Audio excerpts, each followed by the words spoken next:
रूस यूक्रेन युद्ध, Hamas Israel युद्ध के बाद अब सीरिया में भी सिविल वॉर की शुरुआत हो गई है। तो आज इस वीडियो में हम बात करेंगे कि आखिर सीरिया की जो सिविल वॉर है, जो गृह युद्ध है, इसके पीछे के कारण क्या है, कौन किससे लड़ाई कर रहा है और क्या निहितार्थ यहाँ से निकल करके आ सकते हैं। साथ ही इस पूरे मामले में भारत का क्या रुख है, उस पर भी हम बात करने की कोशिश करेंगे। मेरा नाम है अक्षय और आपका स्वागत है दृष्टि IAS चैनल की इस नई वीडियो में। इसी नोट के साथ वीडियो की शुरुआत करते हैं और सबसे पहले वीडियो की रूपरेखा को समझ लिया जाए। तो वीडियो की रूपरेखा की आप बात करें, सबसे पहले यहाँ पर हम बात करेंगे सीरियाई गृह युद्ध की पृष्ठभूमि की। उससे पहले खबर भी देखेंगे, फिर बैकग्राउंड की बात करेंगे, फिर यहाँ पर एक सवाल जो अक्सर पूछा जाता है कि इस पूरे युद्ध में कौन किससे लड़ रहा है, इस पर भी बात करेंगे। एक ये भी सवाल होता है कि जो वहां के राष्ट्रपति हैं, सीरिया के जो राष्ट्रपति थे बशर अल असद, उनकी सरकार इतने लंबे समय तक क्यों चल पाई? वो तो एक अथॉरिटेरियन रिजीम थी, तो सरकार इतने लंबे समय तक कैसे चली? उसके पीछे के रीजनों को भी जानेंगे, कारणों पर भी बात करेंगे। भविष्य में क्या चीजें हो सकती हैं सीरिया में, उस पर बात करेंगे और भारत के लिए यहाँ पर क्या दृष्टिकोण हो सकता है इस पूरे मामले का, उसको भी समझेंगे। और अंत में एक सवाल भी यहाँ पर आपके लिए मौजूद है, सवाल का जवाब आप कमेंट बॉक्स में दे सकते हैं। इसके अलावा ये जो पूरी वीडियो है आपकी GS पेपर 2 से जुड़ी हुई है, आप इसे अंतर्राष्ट्रीय संबंध के सेगमेंट से जोड़ करके देख सकते हैं। चलिए वीडियो की शुरुआत की जाए, लेकिन उससे पहले एक सूचना आपके लिए है कि दृष्टि IAS की जो मुखर्जी नगर की क्लासेस थी वो अब नोएडा में शिफ्ट हो गई हैं और नोएडा का जो पहला बैच है वो हिंदी माध्यम का पहला बैच 9 दिसंबर से शुरू होगा, यानी कि आज से शुरू होने वाला है। और अंग्रेजी माध्यम का पहला बैच जो है वो 12 दिसंबर से शुरू होगा। तो आप अगर इनमें से किसी बैच को ज्वाइन करना चाहते हैं तो आप और ज्यादा जानकारी के लिए वीडियो का जो डिस्क्रिप्शन है उसको देख सकते हैं, उस पर आपको और ज्यादा जानकारी मिल जाएगी। इसके अलावा एक जानकारी संभव प्रोग्राम को लेकर के है। संभव प्रोग्राम 2025 के एग्जाम को टारगेट को ध्यान में रख करके डिजाइन किया गया है, जिसमें आपको रोज जो है प्रीलिम्स के सवाल मिलेंगे, मेंस के सवाल मिलेंगे, PYQ का एनालिसिस मिलेगा, सभी जो आपकी खबरें हैं उनका डिटेल एनालिसिस मिलेगा। आप जो भी टेस्ट यहाँ पर देंगे उसकी रियल टाइम रैंकिंग भी आपको मिल जाएगी। तो आप इस पूरे प्रोग्राम को भी दृष्टि IAS की वेबसाइट पे ज्वाइन कर सकते हैं। और सबसे खास बात यह है कि जो संभव प्रोग्राम है पूरी तरह से निःशुल्क है, तो इसके लिए किसी भी तरह का भुगतान करने की आपको जरूरत नहीं है। चलिए अब आगे बढ़ते हैं। सबसे पहले बात करते हैं खबर के बारे में। तो खबर हमारी यही है कि लगभग 15 साल से चले आ रहे इस गृह युद्ध में अब जो है सीरिया के राष्ट्रपति बशर अल असद को उखाड़ फेंका गया है और जो अंतिम प्रयास रहा है वो मात्र 15 दिनों के भीतर पूरा हो गया है। तो विद्रोही बलों ने राजधानी दमिश्क पर कब्जा कर लिया है, जबकि असद जो है वो किसी एक गुप्त स्थान पर छिप गए हैं या फिर देश छोड़ करके चले गए हैं। तो ये ओवरऑल सिचुएशन जो है वो वर्तमान समय में सीरिया में बनी हुई है। लेकिन सवाल यहाँ पर ये उठता है कि आखिर ये जो पूरा गृह युद्ध है, इस गृह युद्ध की शुरुआत कहाँ से होती है, इसका बैकग्राउंड क्या रहा है? तो अगर इस पूरे गृह युद्ध की शुरुआत अगर आप देखें तो सबसे पहले सीरिया की अगर आप हिस्ट्री देखें तो हिस्टोरिकली सीरिया जो है वो दुनिया की सबसे पुरानी सभ्यताओं में से एक रहा है। बहुत सारे जो आपके शासन रहे हैं उन पर उन्होंने जो है सीरिया पर शासन किया। बहुत सारी जो आपकी सभ्यताएं रही हैं, बहुत सारे जो एम्पायर रहे हैं, उन्होंने सीरिया पर शासन किया है। 1946-47 के आसपास सीरिया जो है आजाद हुआ था। उसके बाद वहां पर जो है आपको गवर्नमेंट दिखाई देती है। फिर 1971 के आसपास जो है वहां पर एक नया शासन स्थापित होता है और वो जो शासक थे उनका नाम था हाफिज अल असद। तो 1971 में हाफिज अल असद की सत्ता स्थापित होती है। ये जो है अपनी सत्ता के तहत एक केंद्रीकृत और निरंकुश शासन की स्थापना करते हैं, सेंट्रलाइज्ड सिस्टम बनाते हैं, अथॉरिटेरियन सिस्टम बनाते हैं। और इनके निधन के बाद इनका शासन कहां तक रहता है? साल 2000 तक रहता है। सत्ता में कब आए थे? 1971 में आए थे, 2000 तक शासन करते हैं, यानी कि बहुत लंबा शासन रहता है। और जो जनता थी वो काफी ज्यादा त्रस्त हो चुकी थी, जो आम नागरिक थे वो काफी ज्यादा त्रस्त हो चुके थे। साल 2000 में जब इनकी मौत होती है तो इनके जो बेटे थे जिनका नाम है बशर अल असद, ये सत्ता में आते हैं। अब शुरुआत में अगर आप देखते हैं तो बशर अल असद को एक रिफॉर्मर के तौर पर देखा जा रहा था, एक सुधारक के तौर पर देखा जा रहा था, जिनसे ये उम्मीद थी कि वो अपने पिता की पॉलिसीज को बरकरार नहीं रखेंगे, बल्कि उनकी पॉलिसीज में थोड़ा सा रिफॉर्म और रिलैक्सेशन आपको देखने को मिलेगा। शुरुआत में होता भी यही है। शुरुआत में जो है बेसिकली कुछ बदलाव जो लेकर के आते हैं, लेकिन धीरे धीरे इनकी जो सत्ता थी वो और ज्यादा अथॉरिटेरियन होती जाती है और ज्यादा निरंकुशवादी होती जाती है। इसके बाद साल 2011 के आसपास आपको अरब स्प्रिंग देखने को मिलता है। ये जो अरब स्प्रिंग था, अरब स्प्रिंग के तहत ओवरऑल जो भी आपके अरब स्प्रिंग के तहत आपको विरोध प्रदर्शन देखने को मिल रहे थे, और सीरिया में भी इसके तहत विरोध प्रदर्शन जो है आपको देखने को मिलते हैं। इसमें लोकतांत्रिक सुधारों, बेहतर आर्थिक स्थितियों और भ्रष्टाचार के खिलाफ जो है यहाँ पर आपके आंदोलन किए जा रहे थे। फिर ये तो आपका एक ओवरऑल उनका बैकग्राउंड रहा कि कहां से शुरुआत होती है। इसके अलावा इसका एक कम्युनल एंगल भी आपको देखने को मिलता है। कम्युनल एंगल इसका यह है कि बशर अल असद जो है वो जो है आपका अलवाइट समुदाय से संबद्ध है, और ये जो अलवाइट समुदाय है ये शिया इस्लाम का एक अल्पसंख्यक समुदाय है, जबकि सीरिया की अधिकांश आबादी जो है वो सुन्नी इस्लाम को मानती है। तो यहां पर आपको जो है एक डिवीजन, एक आप कह सकते हैं कम्युनल डिवीजन आपको, या एक डिवाइड आपको यहां पर देखने को मिलता है, और यही डिवाइड जो है वो अंततः इस पूरे गृह युद्ध को जन्म देता है। तो ये ओवरऑल यहां पर हमने गृह युद्ध का बैकग्राउंड क्या रहा है उसको समझा। इसके अलावा अगर आप एक बार मैप पर नजर डालें तो इसके मैप को समझना भी इंपॉर्टेंट है। ये यहां पर आपको सीरिया नजर आएगा। सीरिया में अगर आप वेस्ट की तरफ देखेंगे तो आपको मेडिटेरेनियन सी मिल जाएगा। सीरिया से ही लगा हुआ आपको जॉर्डन भी मिल जाएगा। सीरिया की कुछ जो एरिया है वो आपका इजराइल के साथ भी शेयर करता है। इसके अलावा जॉर्डन यहाँ पर मौजूद है, यहाँ लेबनान आपको देखने को मिलेगा। इसके अलावा इराक के साथ भी सीमा साझा करता है सीरिया, और टर्की के साथ भी सीमा साझा करता है। तो ये ओवरऑल आप मैप जो है याद रख सकते हैं। दोबारा से इसको रिवाइज कर लीजिए। ऊपर की तरफ आपका टर्की है, और टर्की का भी एक बहुत इंपॉर्टेंट रोल जो है वो वर्तमान समय के युद्ध में मौजूद है। इसके अलावा लेबनान यहां पर मौजूद है, इजराइल यहां पर है, जॉर्डन मौजूद है, और इराक मौजूद है। तो ये कुछ देश हैं जो कि आपके सीरिया के साथ अपना क्षेत्र जो है वो साझा करते हैं।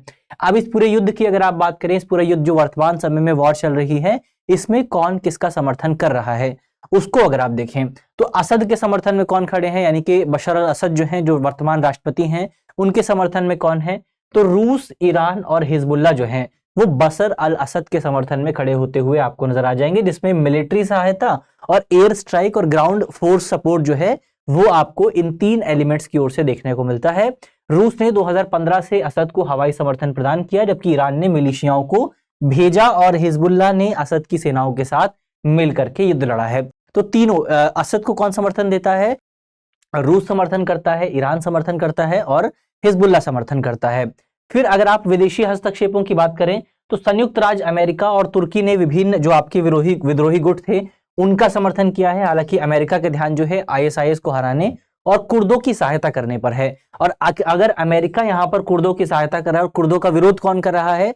वो है आपका टर्की। तो टर्की भी यहां पर शामिल है इस पूरे युद्ध में, क्योंकि ये जो आपके कुर्द हैं, कुर्द आपका टर्की से एक अलग शासन स्थापित करना चाहते हैं। मैप पर अगर आप देखें तो ये वाला जो आपका पूरा एरिया है, यहाँ पर आपको कुर्दों की आबादी देखने को मिलेगी, और ये इस पूरे एरिया में तुर्की का जो एरिया है, यहाँ पर आपका कुछ जो आपके कुर्द रहते हैं वो अपने अलग राष्ट्र की मांग करते हैं।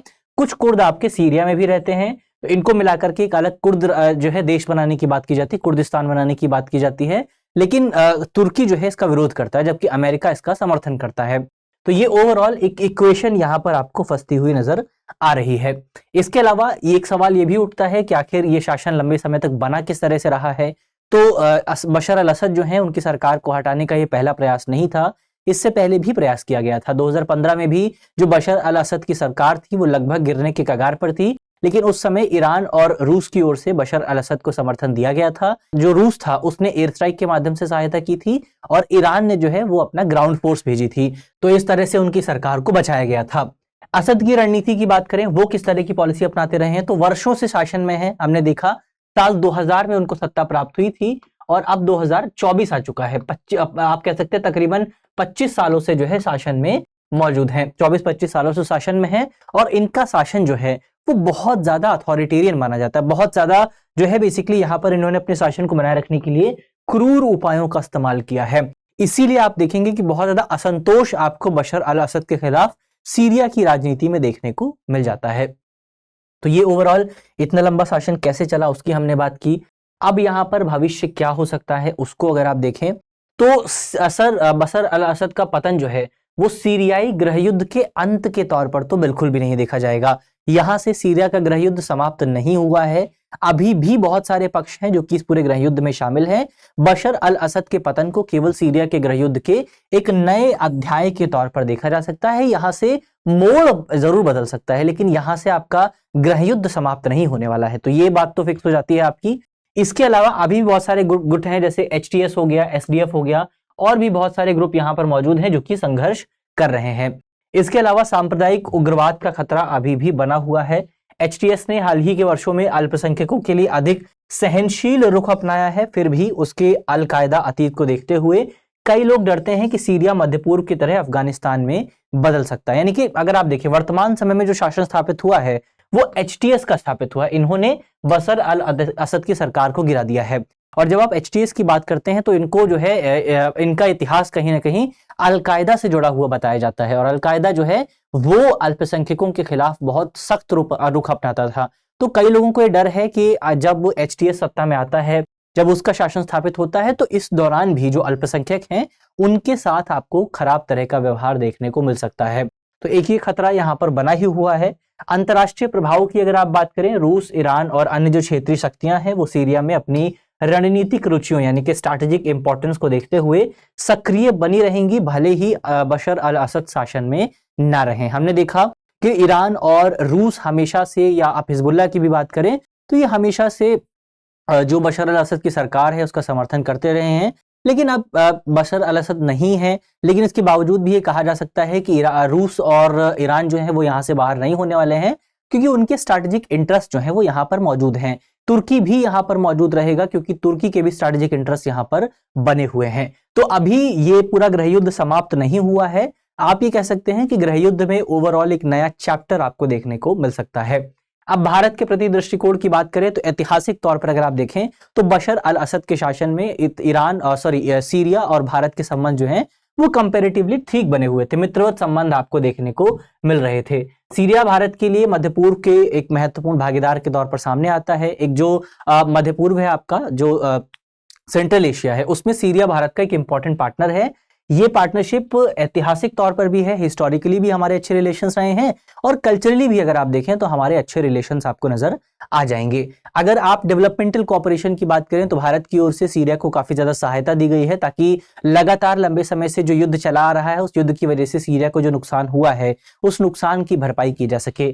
भारत की ओर से सीरिया की क्षमता निर्माण और विशेष रूप से शिक्षा क्षेत्र में काफी ज्यादा योगदान जो है दिया गया है।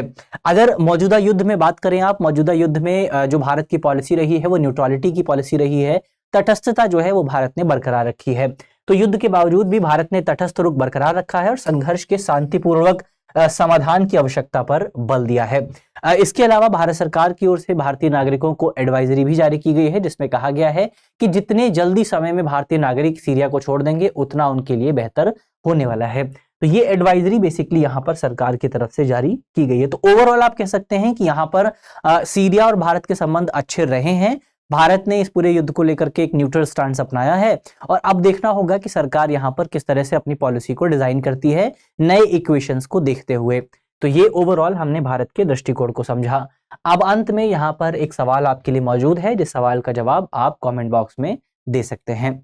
हमारा सवाल है, में आपसे पूछा गया है, सीरिया की भौगोलिक सीमा किन देशों से मिलती है, किन देशों से लगती है। हमारे ऑप्शन है, ऑप्शन ए तुर्की, ऑप्शन ए तुर्की, Iraq, Jordan, Israel, Lebanon, option B Iran, Saudi अरब, इराक, लेबनान, मिस्र, ऑप्शन सी तुर्की, सऊदी अरब, इराक, जॉर्डन, लेबनान, और ऑप्शन डी इराक, ईरान, मिस्र, जॉर्डन, लेबनान। तो इसका सही जवाब क्या होगा वो आपको जल्दी से कमेंट बॉक्स में बताना है।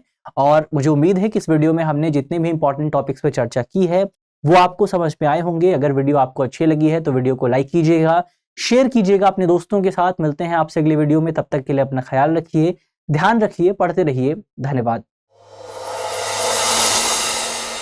डियर व्यूअर्स, अपने एग्जाम की तैयारी को और बेहतर करने के लिए हमारे चैनल को लाइक, शेयर और सब्सक्राइब करना न भूलें।